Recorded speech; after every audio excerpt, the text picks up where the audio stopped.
Bonjour à tous, dans cette vidéo nous allons voir ensemble plusieurs problématiques qui peuvent survenir lorsque vous créez une vidéo pour vos réseaux sociaux. Et donc ensuite, je vais vous donner quelques conseils pour éviter de tomber vous aussi dans ce genre de piège. La première problématique possible, c'est de se retrouver sans idée. Vous n'avez pas d'inspiration, vous ne savez pas quoi faire, quelle vidéo faire. Et donc là, j'ai 4 pistes pour solutionner le problème. Soit vous regardez parmi les vidéos des concurrents ce qui marche bien. Donc vous regardez les personnes de votre thématique.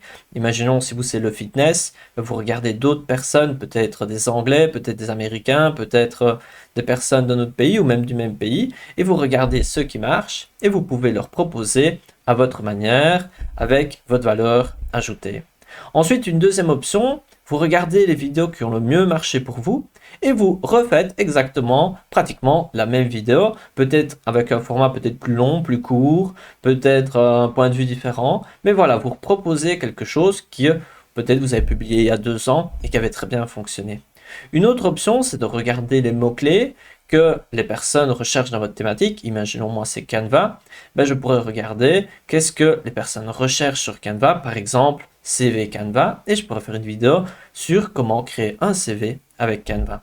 Ensuite, dernière option, vous pouvez créer une vidéo qui vous fera plaisir, quelque chose que voilà, vous avez envie de faire, et ça peut être aussi un quatrième axe possible. Maintenant que vous avez votre idée, un autre problème pourrait survenir, c'est par rapport au script. Donc vous avez une idée de qu'est-ce que vous allez réaliser dans votre vidéo, mais vous n'êtes pas trop convaincu. Petit à petit, vous dites, ah, j'ajouterais bien ça, puis ça. Vous êtes très ambitieux et petit à petit, hop, vous commencez à procrastiner et puis le script, il tombe à l'eau. Et donc là, quelle solution pourrait être possible pour éviter cela? Tout d'abord, pour éviter la procrastination, une chose simple, c'est de faire une vidéo plus simple. Faire un script plus simple, plus court, plus simple. Et lorsque c'est une tâche plus petite, plus facile à faire, il y a moins de chances de procrastiner. Donc soit vous coupez les actions à réaliser et vous les coupez en des actions plus simples, ou vous faites simplement une vidéo plus simple à faire avec un script plus simple, et cela peut être une option pour réussir à terminer votre vidéo. Une autre chose, pas besoin que votre vidéo soit parfaite, même les films les plus importants ne sont pas parfaits, pourtant il y a des milliers de personnes qui travaillent dessus. Si vous faites votre vidéo tout seul, ce n'est pas grave si ce n'est pas parfait, la prochaine sera meilleure. Et ensuite, n'hésitez pas à vous inspirer des autres. Il y a plein d'autres personnes qui font de chouettes choses. N'hésitez pas à vous inspirer sur comment ils ont amené les différents éléments. Et ça peut être même des personnes de thématiques différentes. C'est toujours intéressant de s'inspirer des autres. Un autre problème qui pourrait survenir, c'est la gestion de la lumière. Donc, il peut y avoir pas assez de lumière, ou il pourrait y avoir de la lumière qui crée des ombres sur le visage, ou la lumière pourrait créer des reflets sur les lunettes. Donc, un aspect intéressant par rapport à la lumière, c'est de savoir que vous pouvez utiliser la lumière de l'extérieur. Le soleil peut être une bonne idée pour avoir de la bonne lumière et pas cher. Le problème du soleil, c'est que il n'est pas toujours présent. Imaginons si il est 20h du soir, il n'y a peut-être plus de soleil, ou peut-être que si vous réalisez une vidéo qui dure longtemps, il va y avoir une variation du soleil au fur et à mesure de votre vidéo. Et c'est ça qu'on peut utiliser de la lumière diffuse. Donc la lumière diffuse, c'est une lumière qui va créer très peu d'ombre, du moins surtout si elle est de bonne qualité, elle va vraiment créer pratiquement pas d'ombre, et elle sera diffuse et va réaliser quelque chose, un résultat assez agréable. On peut voir ici des images de quelques outils existants. Le point faible de cela, c'est qu'il y a quelques petits outils à acheter, et donc ça, c'est à vous de voir si c'est fait pour vous ou pas. Imaginons que vous décidez d'acheter une lumière diffuse, donc vous regardez un petit peu sur un site, par exemple sur Amazon, les prix, et là vous vous dites, ah c'est quand même cher, pour économiser, j'achèterais bien cela seconde main, et là vous achetez, vous le prenez chez vous, et puis vous vous rendez compte que pour une raison ou une autre, ça ne correspond pas, soit c'est trop petit, trop grand, la lumière n'est pas comme vous voulez, et là comme vous l'avez acheté seconde main, vous ne pouvez pas le rendre, et donc vous vous retrouvez à racheter un nouveau sur Amazon et payer plus cher. Et donc ici, ce que je vous invite à faire, c'est vraiment de réfléchir quand même sur le fait d'essayer quelque chose avant de l'acheter. Après voilà, moi personnellement, trouver la solution qui vous arrange le mieux. Mais voilà, soyez vigilants par rapport à ça. Parce que moi, ça m'est déjà arrivé d'acheter quelque chose seconde main. Puis après, ça ne correspond pas. Et finalement, je me retrouve à payer plus. Le problème suivant, c'est le flickering. Donc, c'est cette espèce de scintillement. On peut voir la lumière. Ici, si je rajoute encore plus de blanc, on le verra encore plus. Et donc, ça, c'est une problématique qui peut survenir si vous réalisez une vidéo. Et notamment, si vous ajoutez des lumières artificielles qui vont clignoter à une certaine intensité. Et parfois, la vidéo, elle va enregistrer un certain nombre de photos par seconde, et il va y avoir un certain décalage, et ça crée ce genre d'effet, on appelle ça le flicking, le flickering, je ne sais plus, mais ça c'est quand même quelque chose de problématique qui peut survenir.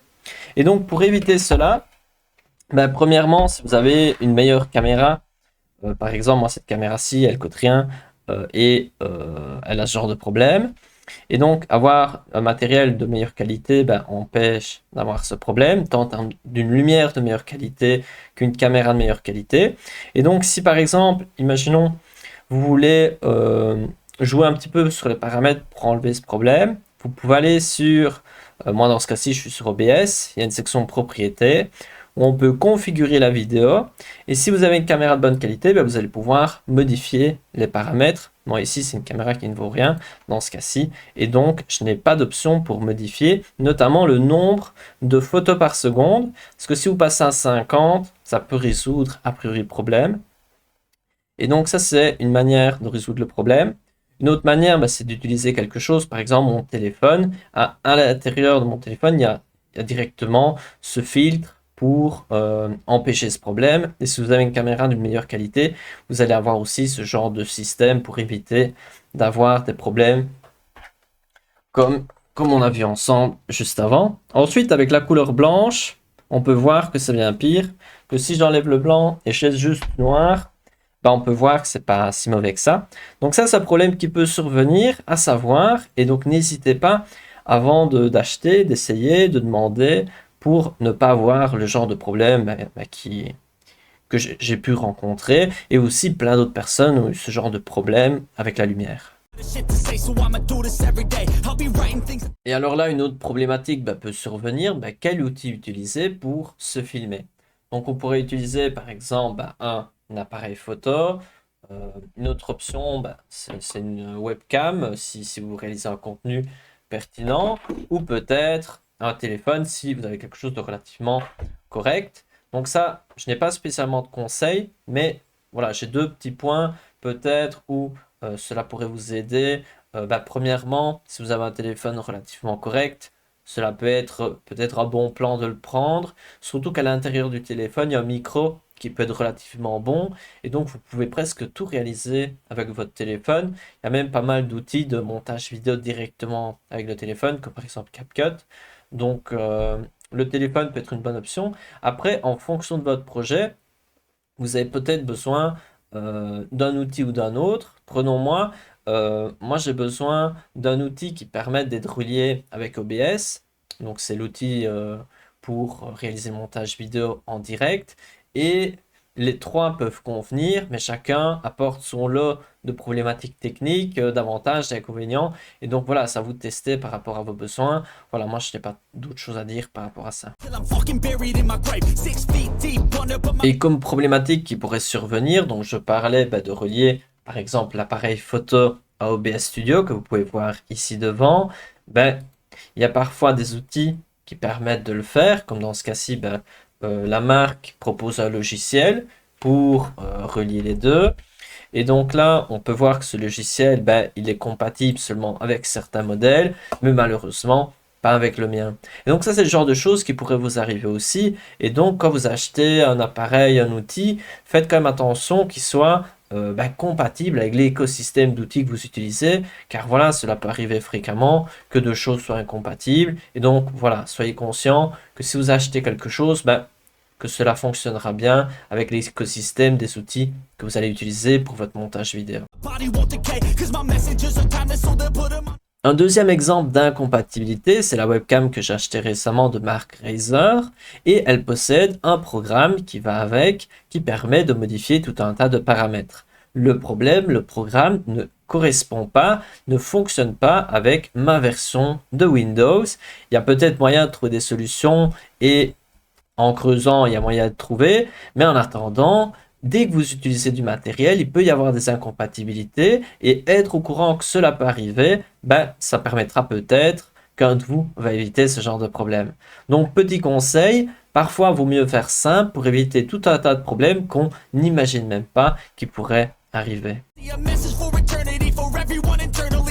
Le problème que je vais vous expliquer maintenant, il a une solution évidente. Mais comme je me suis fait avoir, que je suis tombé dans le piège récemment, je vais quand même vous le raconter, car voilà, cela peut arriver peut-être à quelqu'un d'entre vous.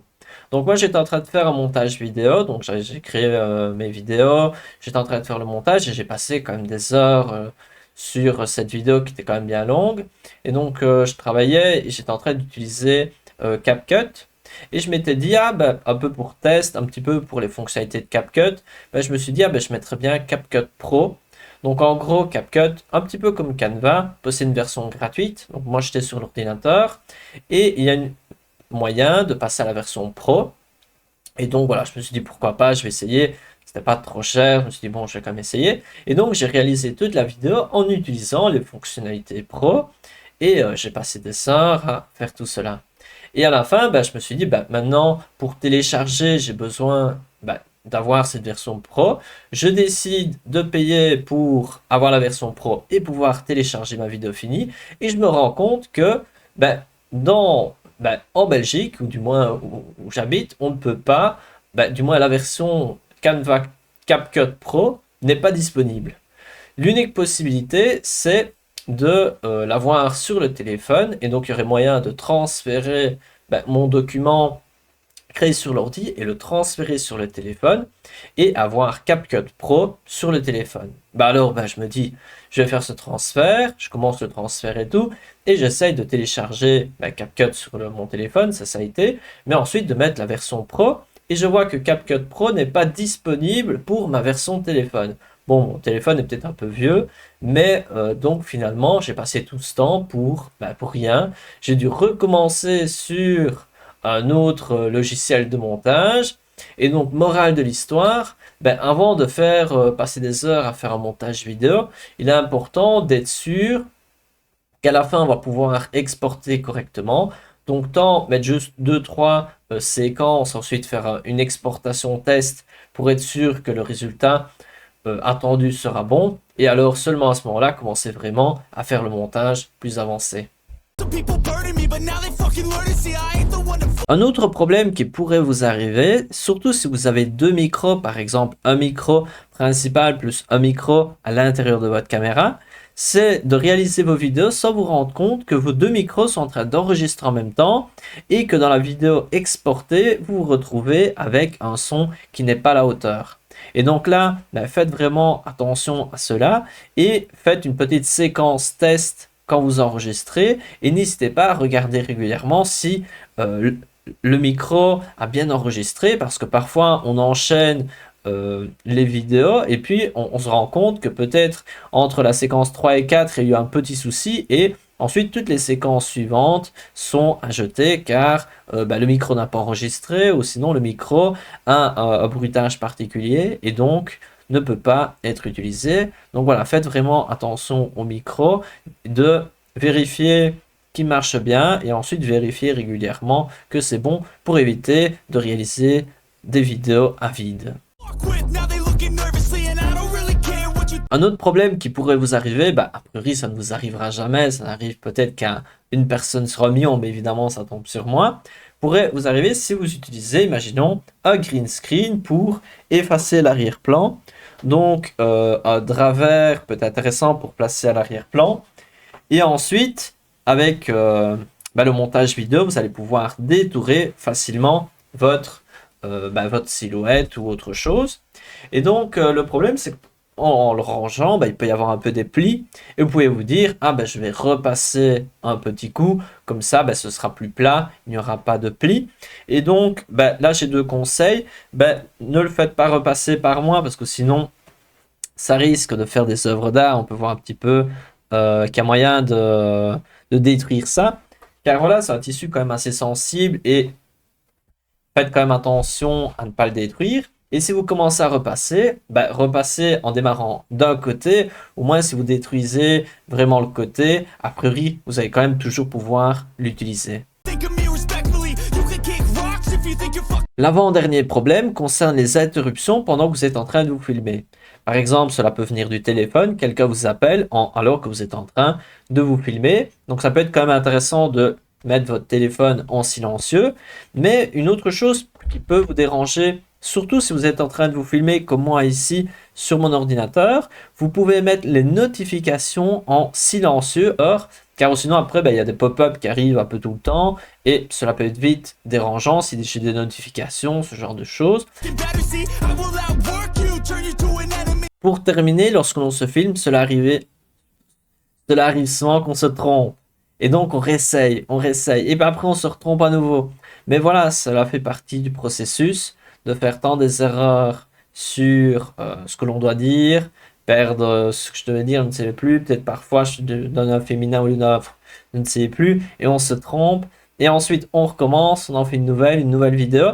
Et à la fin, le résultat final, il sera bon. Ou peut-être... Oh, j'en peux plus de me tromper tout le temps. Donc, on en était où?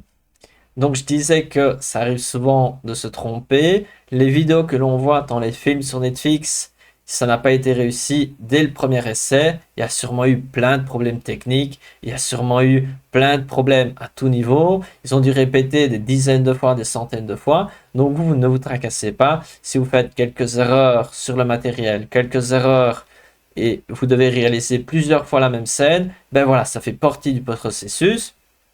On avance comme cela et petit à petit, on s'améliore et à la fin, vous allez réussir à voir le résultat que vous souhaitez.